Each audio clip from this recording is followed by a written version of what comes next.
കാരണം ഈ ട്രസ്റ്റ് എന്ത് പ്രവൃത്തികൾ നടത്തിയാലും അസോസിയേറ്റ് പാർട്ട്നേഴ്സിനെ ക്ഷണിക്കാറില്ല. അതുകൊണ്ട് തന്നെ ഈ ട്രസ്റ്റിന്റെ കീഴിൽ ഇത് നടക്കില്ല.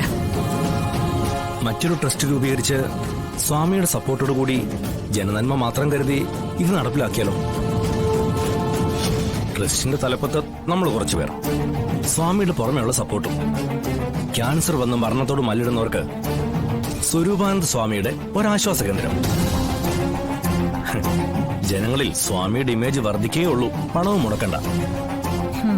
എന്നാലും ഇതിനൊരു അനുകൂലമായ മറുപടി കിട്ടുമെന്ന് എനിക്ക് തോന്നുന്നില്ല. ശ്രമിച്ചു നോക്കാന്ന് മാത്രം.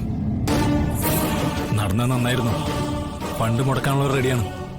പക്ഷേ നിലം നികത്താനുള്ള ഓർഡർ തരാൻ കളക്ടർക്കേ സാധിക്കും. ശാലിനിക്ക്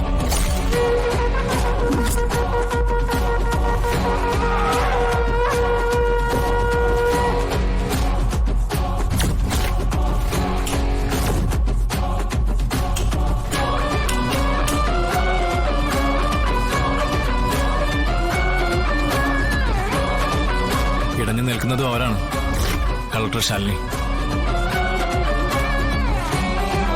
ശാലിനി നീ വെറും നീർക്കോലി, കടിച്ച വിഷമില്ലാത്ത നീർക്കോലിയില്ലേ?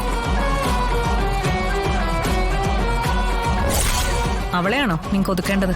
അതെ, ഞങ്ങൾ ഈ കാര്യം പറഞ്ഞ് കളക്ടറെ സമീപിച്ചതാ. പക്ഷേ മെരുങ്ങാൻ അവർ കൂട്ടാക്കിയില്ല. അവൾ അങ്ങനെ മെരുങ്ങുന്ന ടൈപ്പ് അല്ല. ചെറിയ ഇരയിട്ടാ കൊടുങ്ങുന്ന മീനും അല്ല. പറഞ്ഞു, കളക്ടറെ ശരിക്കും അറിയാവുന്ന ആളാണ് മാഡം അപ്പം പറഞ്ഞു. അവളെ ആ സ്ഥാനത്ത് നീക്കം ചെയ്യാൻ എന്തെങ്കിലും മാർഗമുണ്ടോ? ഉണ്ടാക്കണം.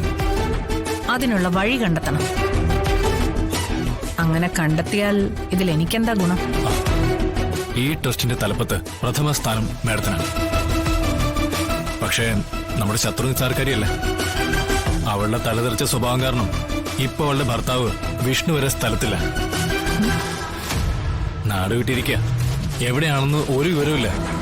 ഓ, അത് ശരി. അവളുടെ രക്ഷകനപ്പ അവളുടെ കൂടെ ഇല്ല. ഇല്ല, വേറെ ഏതോ പെണ്ണിന്റെ കൂടെ പോയെന്നൊക്കെയാ കേൾക്കുന്നത്. എന്തൊക്കെയായാലും അവളുടെ തന്റെ അടുത്തിന് ഒരു കുറവ് വന്നിട്ടില്ല. അത് കുറയില്ല. അവളെ എതിരിടാൻ, അവളുടെ നാശം കാണാൻ, അവളെ മുച്ചൂട് മുടിക്കാൻ രാഷ്ട്രീയം കൊണ്ടും കയ്യൂക്ക് കൊണ്ടും കഴിയാത്തതുകൊണ്ടാ ഞാൻ ഈ ആത്മീയതയിൽ വന്ന് പെട്ടത്. ഇതിലൂടെ അവളെ ജയിക്കാൻ എനിക്കൊരു കൃത്യമായ വഴി നിങ്ങളിപ്പോ കാണിച്ചു തന്നിരിക്കുന്നു.